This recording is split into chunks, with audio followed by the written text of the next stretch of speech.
This is the Hub on Hollywood, an iHeartRadio podcast. I'm your co-host, James Rojas. I'm the other co-host, Jamie Blanco. On this week's episode, movie theaters could be in big trouble, Jamie, if rumors surrounding Netflix are in fact true. Awards season officially underway, which means it's one battle after another for movies competing for the biggest titles. I see what you did there. You like what I did there? Yeah. Yeah. We have local filming news, both movies that are in pre-production, those that have already filmed but based and maybe shot here in New England. That's right. We'll find so out. Stick around for that. Did you catch them all? Pokemon celebrating a milestone that breaks our bones and makes us so ever so sad. Gives you back pain. Absolutely. And what else gives you back pain is if an anaconda gets a good hold on you. Oh my God. Breaking back pain. We have a review of the new. It's not a reboot. It's not really a sequel. It's a meta. It's take something of Anaconda. very in between, which is fun. So. Yeah. But you know what else is fun? Apparently people love, they just can't get enough. Or for many people, they've had enough for years. Stranger Things. Yes. After 15 years. Stranger Things is coming to an end. This is ridiculous. It's not 15 years, it's 9 years. Okay, but yeah, I was going to say, come on. After 25 years, No, 30 the years. adults that are playing 9-year-old kids can finally put it to rest. But no, Stranger Things came out 9 years ago when Obama was president. Wow. Yeah. That again, this is the old show. This is the episode that's going to make us all feel old and gray. But I don't like that. We don't like this at all. Reschedule this. Yeah. But incredible that we've seen the progression of these kids, not only in the story, but in real life as they've grown as actors and become people, parents become themselves. parents. Oh my gosh. It's insane. Well, they had, of course, their final. They broke their final season in 2 parts, part 1 and part 2 of season. When Which is it a good was strategy. 6 or 7. I know it took 9 years, but they have like 5 or 6 seasons. They broke it up, and then they ran the final series finale not only on Netflix. They released it, I believe, at midnight or something, but they also had midnight screenings as well on New Year's Eve, New Year's Day. Yes. So big theatrical turnout. They raked in around $25-30 million for that. And so I'm not sure if you've kept in touch with the internet buzz. Yes. Buzz. But people, whether either love the ending, they're satisfied with the series finale and how it all wrapped up. And then there are people like, I spent 9 years of my life invested in this. Right. Well, I don't know. So I was with a group of people New Year's night. Everyone saw it but me. Right. I picked up one person from the movie theater who had seen it in the movie theater, and then the other half of our group went to go watch it at someone's house after midnight. So I love that it was this communal experience for all of these people who have been following this show for so long. I think they did a really great job of milking that and making it as big of an event as they possibly could. And from what I heard from the people I spoke to, they felt like it was sad, it was emotional, there were tears. They felt like the actors themselves, it felt realistic, the tears that they were shedding in the finale, because everything was coming to an end. It felt very real. It felt very personal and sad. I haven't heard any negative reactions from at least the folks that I know who love the show and who have watched it. We're terribly behind. Yeah.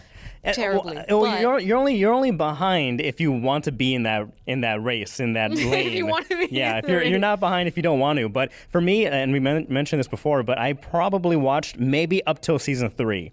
I think and then so, after me too, that, so it's kind of going all over the tracks, and I'm not sure they know where they're even going. And so, but for BZ Radio, WBZ here in Boston, listen to us on iHeartRadio.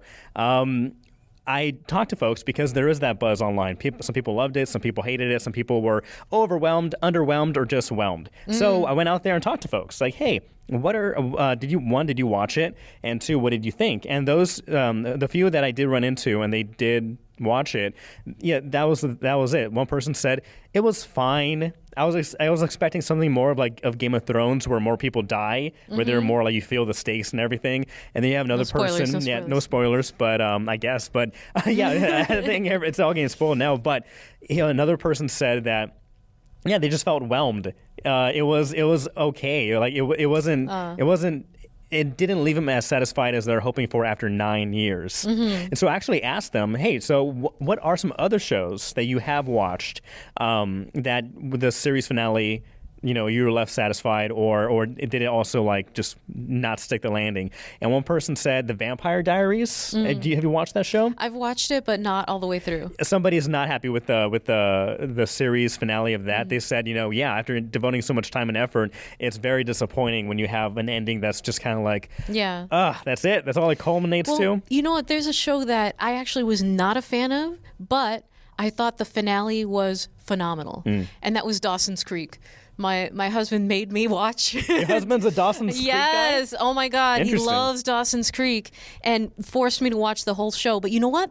The finale wrapped things up so well. It was self-deprecating. It was personal. Like it you know, it felt very natural, and it was funny. It was really funny and heartwarming, and like I really, really enjoyed the finale of Dawson's Creek. Did they ever cross that creek? They're like, I guess. I don't know. It's like so-and-so ends up with so-and-so, and it's like, oh no, is it Dawson or is it Pacey? Yeah. But, I mean, the way that they handled it at the end, like, you know, it was very nice. It was very nice.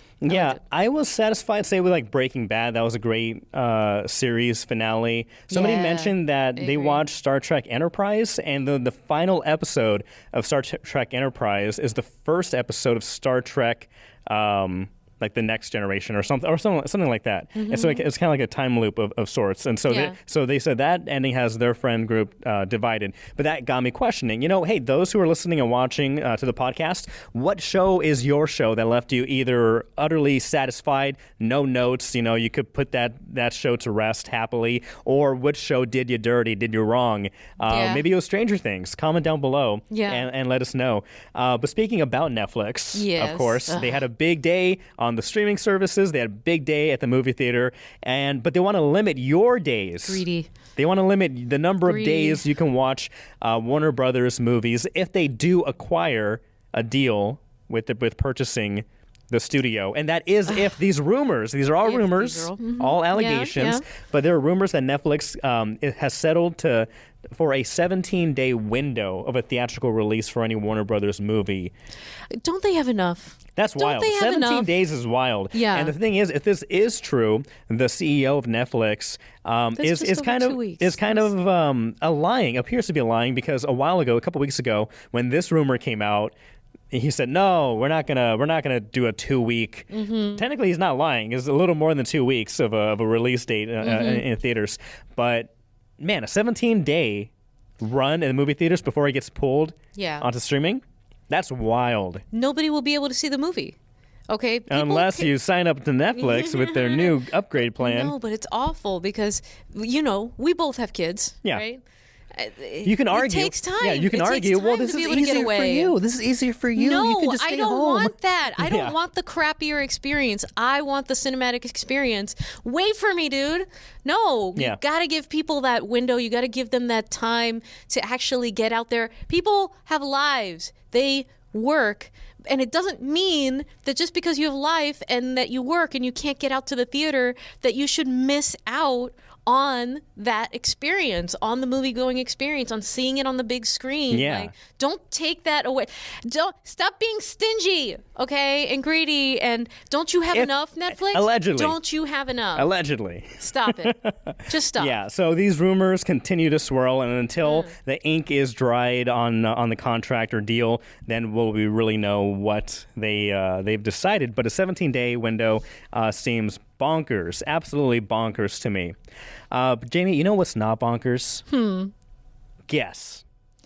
You know, art museums. I don't know. No. Thank you for guessing. I did put you on the spot. Okay. But the fact that Leonardo DiCaprio's One Battle After Another is already out the gate winning awards, and according to the critics, to the National Society of Film Critics, they gave One Battle After Another the top prize of movie of the year. Awesome. So Leo, you know, Best Picture. I feel like he doesn't have enough awards for the work. Yeah, the poor body Leo, of poor Leo. He needs more accolades. But I agree, but he is under awarded. Yeah. For his body of work. I mean, from the very beginning, from like What's Eating Gilbert Grape, loved that movie. Yeah. He deserved a lot for that performance, being so young, to everything that he's doing now. So he deserves it. He's a good actor. He's great. He's amazing. Yeah. Whatever. But he's also a truth teller.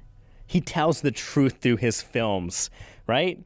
Sure. Now, there's a few more accolades are sprinkling on him, but he is in the biz, of course, and so he can see where the wind is blowing, and he himself is questioning whether people still have the appetite to go to the movie theaters.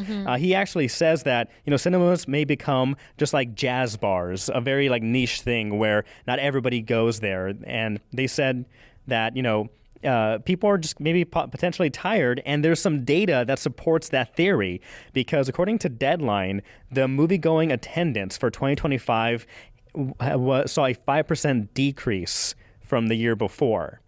So there could be a lot of reasons for that, but yeah. I appreciate. I just think it's funny that he uses the word appetites. Do we really want to trust Leonardo DiCaprio's opinion on appetites? It depends who you ask, I suppose. So, yeah. And he's saying niche, like movie theaters are feeling niche. I don't know that I think he's a great actor on the screen. I don't know how much I trust his opinion on life and other things outside of acting. Yeah. So, yeah. Stick to the script, Leo. Yeah. Stick to the script. I don't think it'll be niche like jazz clubs. I don't think it'll be for old people, especially if we work to preserve that. And you know what? Like we've been talking about, people are rebelling against society right now, against streaming, against the internet, right? And they're radically, and they're rebelling by pushing away technology and going back to things that are physical, going back to things that are communal, going back to the theater, going back to having physical media and things like that. At least we are, right? But I know that other people are as well. So I think that there's a push and pull in all of these things, and I think people are going back to the theaters. So whatever the data, maybe it was a rough year in the theater. There weren't, I don't know, do you feel like there were as many huge hits or things that drew people into the theater last year? Not necessarily. I think next year is going to be a big packed, stacked year because you're going to have Dune, you're going to have Avengers Doomsday. There's rumor or word that Dune Part 3 and Avengers Doomsday will be coming out the same weekend. So we're going to have a Doomsday, Avengers Doomsday I would like weekend. that. So back to back, maybe a viewing of that. So maybe we'll have a better year in 2026. We are in 2026, so hopefully this will be a better year. But I was going to say something about what was the last thing you said before you asked me a question? You know what? I guess going back to, cutting off the cable, the internet cable, going back to analog technology is the real punk, as Superman would believe. But you know who is really punk? And Mr. Conan O'Brien. Yes, he is. That guy's punk as hell. Team Coco. And all the we way. are so happy because I think it was last week's episode we were actually saying we hope, at least I was saying, we hope that Conan will come back to host another year of the Oscars. Yes. And he made the official announcement, and he's hosting this March the next Oscars, and he did it in, of course, the best Conan kind of way. He comes out on a stage all white, dressed in his Oscars suit, and he says I wanted to do two things this year, I'll host the Oscars and learn how to churn butter. And he starts churning butter, and then the butter catches fire. He's like, butter fire, and just the wacky and randomness of Conan's humor. And so that was a great way to announce it. So Conan O'Brien, looking forward to that. And when are the Oscars? March. There we go. So, and for anyone who is in SAG, you and I are both SAG-AFTRA. Yes. You're wearing a lovely SAG-AFTRA shirt right now. Represent. For those who can't see it.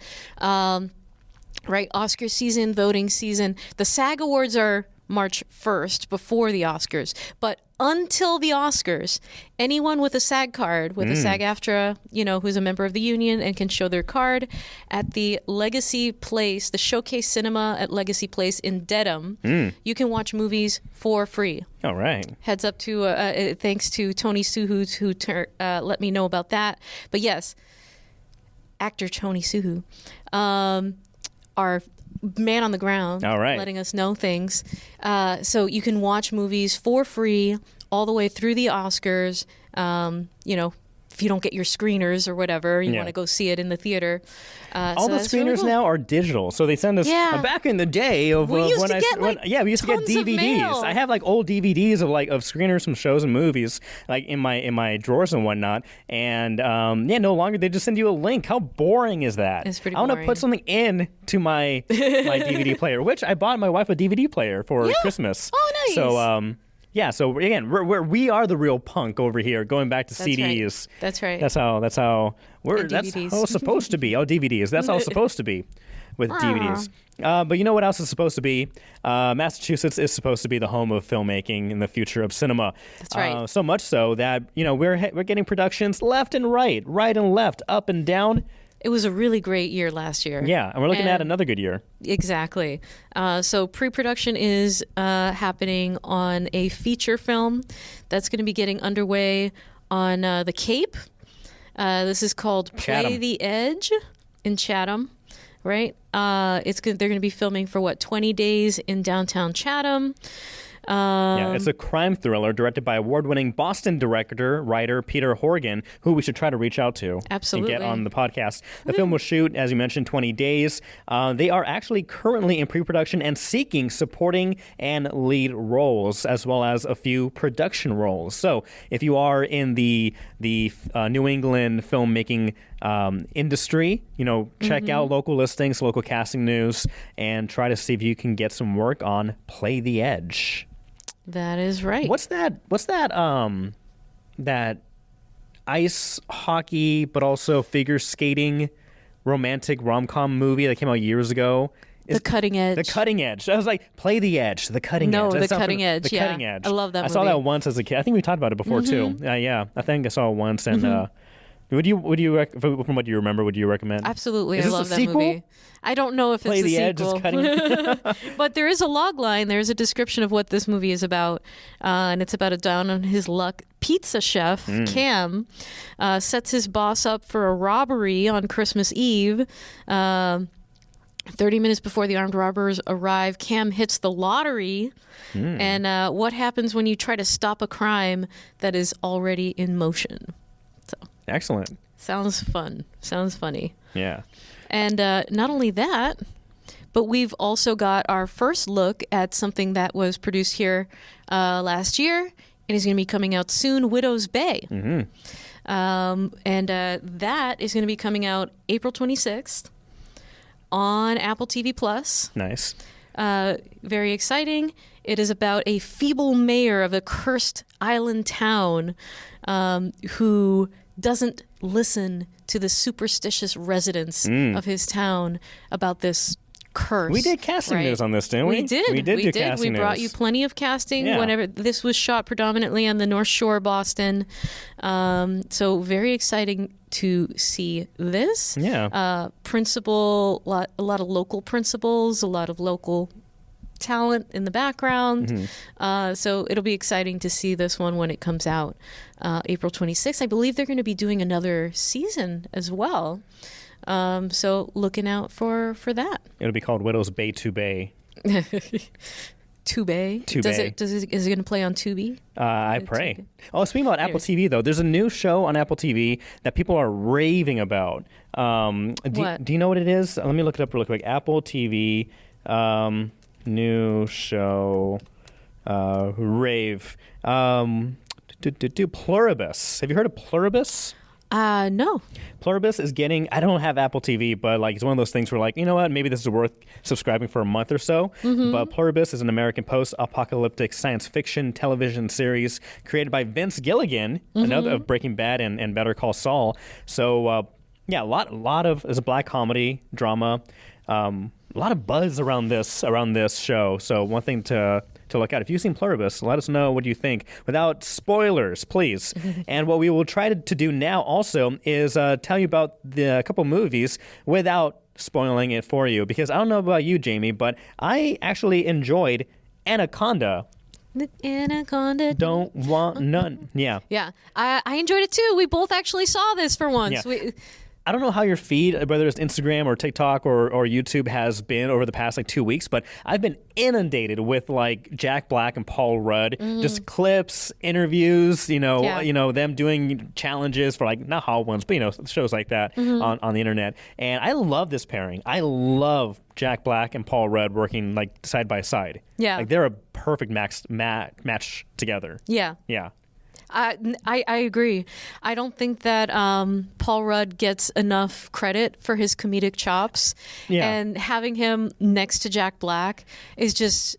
It's amazing. It's so good. It's so good. It feels good. They themselves, the personality-wise, off screen, off camera, just being interviewed or whatnot, they're hilarious. And so when they were able to work on a film together, it's just magic. It's just magic in a bottle. And I wish that they do some other team up, maybe Anaconda 2, Anaconda 2. But I need more of this pairing because I love it. They were both in the Dewey Cox story, Walk Hard. But they played the Beatles, like John Lennon and Paul McCartney, and they said that was their only real time they've worked together. They've obviously been around in the sphere and worked on little stuff, but this is their first time working at such a long length on a film, and you can tell the fun they were having on this film. So basically, Anaconda, this is not a sequel to the 1997 film starring Jennifer Lopez and Ice Cube, but it's kind of like a meta, and it's not a reboot, but it's like a meta film on that subject. So basically, it's about a group of friends who are going through a midlife crisis and decide to remake their favorite movie from their youth, Anaconda, but encounter unexpected events when they enter the jungle. Directed and co-written by Tom Gormican, who also wrote The Unbearable Weight of Massive Talent. As we mentioned, starring Jack Black, Paul Rudd, Steve Zahn. I always mispronounce her name. Thandiwe Newton, Selton Mello, and Daniela Melchior. Melchior. Yeah. We don't know. We're sorry. But yes, I really, and you mentioned it, the meta part of this. Very self-deprecating, it's a Sony movie. Yes. They have the rights to Anaconda to remake it. So it's a remake about a remake in which another remake gets made, and then the actual actors from the original come back, but not in the way that you're expecting, because they're playing themselves as their actors, but not as their characters, and they end up in the remake but not actually in the remake of the remake, because they were making the other remake. It's amazing. Repeat that all right now. I'm kidding.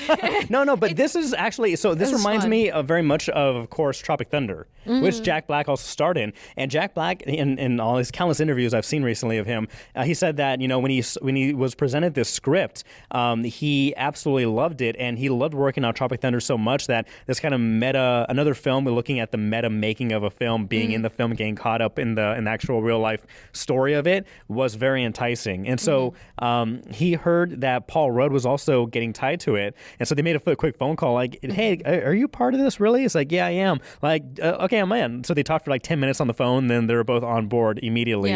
But basically, this isn't a spoiler, but Paul Rudd's character, he's like a D-list actor. He's appeared in some some shows. Nothing too big. He was on SWAT. That's the joke. He was on SWAT for a season or two, but then he got killed off. Anyway, he's not his acting career is not doing so great, and he finds out, he remembers his buddy Jack Black's having a birthday. He goes back to town, along with his other childhood friends to throw him a party and whatnot. And he says, he just wants to do more acting. He wants to relive the glory days of when he and his friends were kids making films, B movie films. And so he says, you know what, I somehow got the rights for Anaconda, and if we just devote our money and resources into this, we can do it. Let's do this. So after a little bit convincing, they're all on board, and then they're literally on board a ship, in the Amazon rainforest, Amazon River, and then the hijinks ensue. Right. And this is one of those movies. The funny thing is, last week I said, I'm going to go see Marty Supreme. It's being considered like one of the best movies of the year. All the praise and whatnot. Timothée Chalamet is amazing. And so I'm looking at movie show times, and I see, okay, Marty Supreme, 11:15. But then I see Anaconda, 11:45. And I'm like, you know what? Like sometimes, I like great movies, and when things are getting good buzz, I'm down for it. But I'm also down for fun movies and movies that are kind of silly. And I was feeling in a sillier mood, so I went with Anaconda, and I was not disappointed. Yes. I was. There were several moments where I'm gut busting laughing with how ridiculous things are happening or setups are being done. Yeah, I enjoyed it. It was dumb.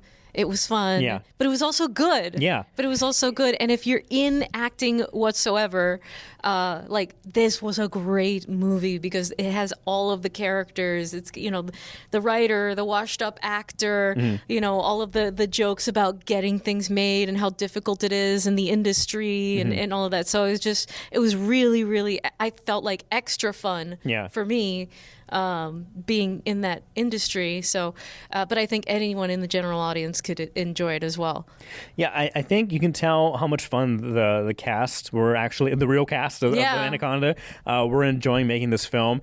And it's one of those movies where like it knows what it is. It's like, it's not going to be like the best movie of the year. They're not trying to be the best movie of the year. They're just trying to make a funny, silly movie, but which actually does have some good little like jump scares. There are moments where you're like, oh crap, the snake is there or it's coming, or where is it? And so there are actual moments where you're like, there it is. And I like the cameos too. The cameos are great. We'll keep that under wraps. But yeah, cameos are great. A solid, fun movie overall. I think it was like an hour 30, an average. I would see it again. I would see it again too. This was a fun movie. The chase scene where Jack Black has something on his back. That whole sequence was, I was rolling. It was fantastic. So I don't know if you're looking for something that's not so like like the best movie of the year or critics are praising or whatever. Like you're looking for something fun. Yeah. Go check out Anaconda. I really enjoyed it. I really enjoyed it too. Yeah. I second that emotion. Excellent. Well, there was a movie that came out earlier this year, maybe about 5 or 6 months ago, and was getting really good praise. And I was curious to see it, but never got around to watching it in the movie theater. But Sorry Baby came out on HBO Max. And again, I knew very little to anything about this film, which I like to go into movies like that. Not going in, not knowing what to expect, and just going for the ride. And so filmed in New England. Yeah. Sorry Baby. Basically, it stars I'm right here, Eva Victor, who wrote and directed this film. She also stars in this film as well as the main protagonist. Basically, the story is after a tragic incident, a woman, played by Eva, finds herself alone while everyone else continues with their lives as if nothing had happened. Also starring Naomi Ackie, Louis Cancelmi, Kelly McCormick, Lucas Hedges, who's really good in this film, and John Carroll Lynch, who's also really good in this film. Again, I won't go deep into this, but this is a movie that kind of caught me by surprise. It is definitely a heavier, slower paced film that definitely doesn't shy away from drama, has funny moments for sure, but it's more of a, this person went through a tragic experience, and it's them trying to overcome it or at least live through it and get to the very end of it. And at the very end, it kind of ends in an abrupt way, which I wasn't expecting. I had to check the runtime. I was like, oh, it's actually over. But the way it ended, I was actually tearing up because it's a very emotional scene. I told my wife about it as well. But it's a surprise hit for me, for sure. So if you're not in the mood for Anaconda, if you want something with a heavier topic, but excellent acting, excellent writing, like you feel like these characters are talking to each other as anybody in the real world would or react to a certain scenario, I would recommend Sorry Baby. Trigger warning, so just throw that out there. So be aware maybe of something that may be triggering of sorts, but I recommend it. It was a good film. Awesome. And receiving critical acclaim. Yeah. On the New York Times list of, wasn't it on the top 10 list of movies for the year? Let me check, because I think... because we did talk about that last week. solid film all around. Anything else that you're watching? What am I watching? I'm going to start continuing to watch The Chair Company on HBO Max, starring Tim Robinson. I kind of fell off, but just because of, no time. But I'm trying to get back on there because I interviewed somebody who said they love that show and it was a great ending, so I need to get back to that. The Pit starts back up this month, which this is how you do it, Stranger Things. Yeah. The Pit came out like last year or so, and they're back the next year with a new season. Like, you don't need 9 years to put together 5 seasons. No. That's my rant, but all right. That's basically what I'm kind of watching right now. What about you? Okay. I kind of got forced to watch something last night. So I was watching Entourage, which is not something that I've ever actually watched. Yeah, the show. But yes. Produced by Mark Wahlberg. Yes.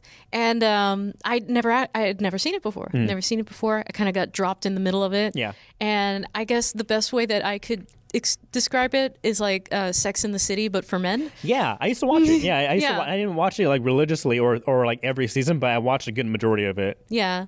So a shout out to actors Dennis Grajeda, Tony, Jamie Babineau for forcing me to watch Entourage. Did you hate it? Or? I mean, I liked it. Okay. I liked it. There was an episode with like Eminem. Yeah, at the party. If you want to talk about cameos, Entourage is like the show of cameos. I was kind of surprised by the number quality of the cameos. Yeah, but, like, I really Ari, dug the Eminem one. the talent agent Ari, I'm forgetting his last name, but he's hilarious. Like, he's a crazy character, but like a badass, hilarious character. Yeah. And the funny thing is, rewatching that show or clips of that show, like, that's old, kind of like old Hollywood where you can't do that kind of stuff anymore or else you get Me Too'd. There's a lot of like Me Too scenarios that you can't do anymore. You can't do anymore. That were like, oh, that's part of Hollywood culture, or doing this or that. Not like the extreme stuff, but there are things that ride that line. Yeah. They're like, oh, okay, nowadays you'd be canceled so quickly for acting this certain way or calling somebody this or that or treating coworkers like, again, for example, Ari, the agent of the main character, like how he treats like his staff and everything. Like, you can't do a lot of that. And so it's interesting, like, time capsule of what that period of Hollywood was like. I was just a little confused at first because, like I said, I've never seen it before. I'm like, is this supposed to be like more comedic, meta, or is this like legit? Like like it's more of a drama, and it is. It's like more of a drama, but it's comedic too, and so the comedic. I caught on. Yeah, the comedic stuff really pops from like the Hollywood culture, like that. It's like, oh, they're making fun of or highlighting the ridiculousness of what Hollywood or the industry is, or how it unfolds, or how people act in it. Yeah, there was another scene where they joke, like got Christina Aguilera in there. Like, they're paying her to sing at a birthday party, and she's like, you only paid for an hour. He's like, I'll give you my ticket, my box seats to the Knicks or whatever. I don't know. So it was just, I liked it. I enjoyed it. Yeah. I might watch some more. So. Okay. Entourage. Go check it out. What else? I think that's basically what I'm watching too. Cool. Let us know what you're watching. So those listening and watching the podcast, thank you so much. Be sure to like and subscribe if you do like what you're watching or listening to. Tell your friends if they are in the film industry, especially in New England, because like we mentioned, we talk about casting news and roles that are up for grabs that we highlight on the show. So if you are not into this, send it to someone else who is into it. If you're not watching us but listening to us, thank you. You can listen to us on iHeartRadio, Spotify, Apple Podcasts, wherever you get your podcasts, and you can follow us on all the social medias at Hub on Hollywood, including Instagram and whatnot. James, do we have time for a little Cinequote? I think so. Excellent. Let's do it. Okay, so Cinequote, basically, again, it's like Wordle, but with a movie of the day, and you have up to 5 guesses per quote to guess what it is. And we've been pretty good. I think we got it last week. Yeah, we did. It was The Holdovers. Yeah. Excellent. Very exciting. Very exciting. So this is going to be game number... it's a Sunday Stumpa, too. It's going to be a hard one. Yeah. Oh, geez, guys. So this guys. is game 1116. So 1116. All right. If you want to play with us, we're going to go with quote number 1 in 3, 2, 1. From Hollywood, California, meet me at Parky's. I'm got to do everything around this restaurant. The dishwashers don't show up. The chef is sick. I told him not to eat here. So this sounds very old-timey. Oh, no. I have a feeling we're going to get stumped on this one. I know. I think we should just go to the next quote. Okay, next quote. Not Skip to sure. next quote. I have no idea. 3, Let's see. 2. Harry Einstein. Oh, here he is.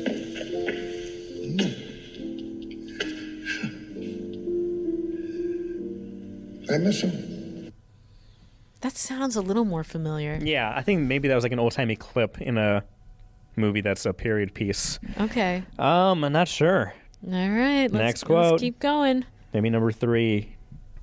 It's like a rock band coming up with an album. You got to promote the right. record by going on tour. And I realized this after a month. It was dead, and I did too little, too late. This sounds very familiar. Oh, man, whose the voice is that? so familiar. Hold on.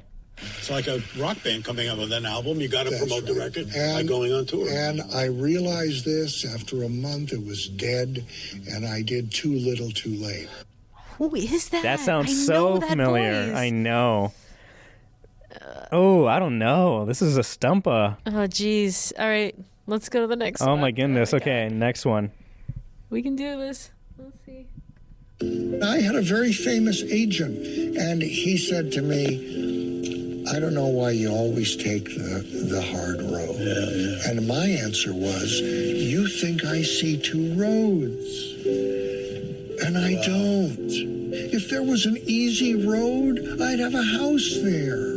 I said, what do you think? I get up? I can't wait for the goddamn trouble I'm going to get into. I said, I see 1 road. James. Man, this is, oh man, I have nothing.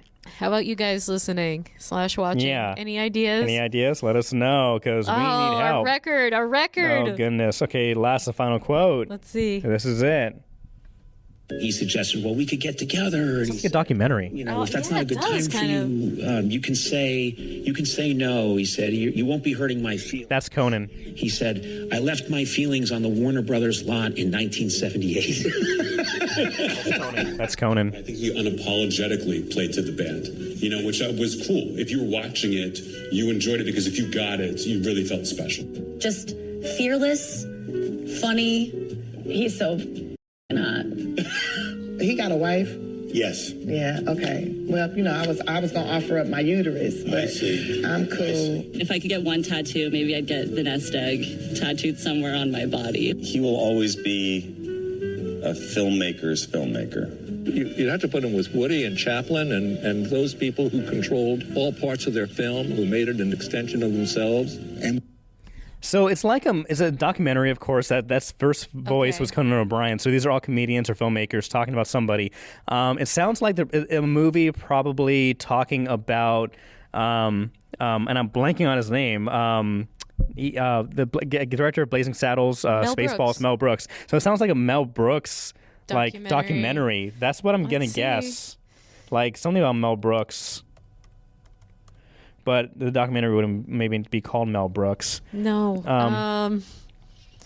Would it be called Blazing Saddles? I don't know. All right, it's a documentary about Mel Brooks, but how are we supposed... Maybe Mel Brooks. Maybe. Yeah. But how are we supposed to know the title? My goodness. I mean... I think we just got to throw in the towel. We have to throw in the towel. Just put Blazing Saddles or something. Well, I'm just going to give up. I think just give up. Yeah, okay. Okay, let's see. Oh. Albert Brooks, Defending My Life. Okay. Well, we got Brooks right. Yeah, we got that right. All right, man. Yeah, so many people lost. Yeah. So many people lost this one. Well, let's not feel bad about that. That was a hard one. That's all right. We got to stop recording on Sundays. But you know what's funny? The first 2 quotes, I was actually thinking Spinal Tap. Yeah. But then, you heard it like, oh, that doesn't sound like Rob Reiner.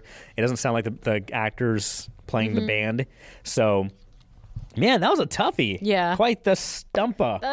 Anyways, that's okay. All right. Well, let us know. Did you know it was that documentary? Comment down below. But also, please comment down below if you are interested in any of the topics that we shared. If you watched Anaconda or Sorry Baby, leave your review. Maybe go crazy with the spoilers. So here's your spoiler warning if you're reading the comments for Anaconda or Sorry Baby. Also, what do you think about a 17-day window for theatrical releases? specifically Boo. by Netflix for Warner Brothers Films. And why Wild. is it terrible? Why is it terrible? Who do you think will win big at the Oscars this year? I know Conan O'Brien has already won. He's already won. Just by instinct. Wild year for Conan O'Brien. We'll leave it at that. Yeah. Regarding some sad news, Friends lost Rob Reiner. I know. Okay, what a crazy year last year was, and all that jazz. So hopefully a brighter, happier year. For it's off to a great start. Television and for films, television made here in New England. Absolutely. Stay with the Hub on Hollywood. We will continue to bring you casting calls. We'll let you know when things are going down. But until then, until next time, James. I'm Jamie. I'm James. See ya.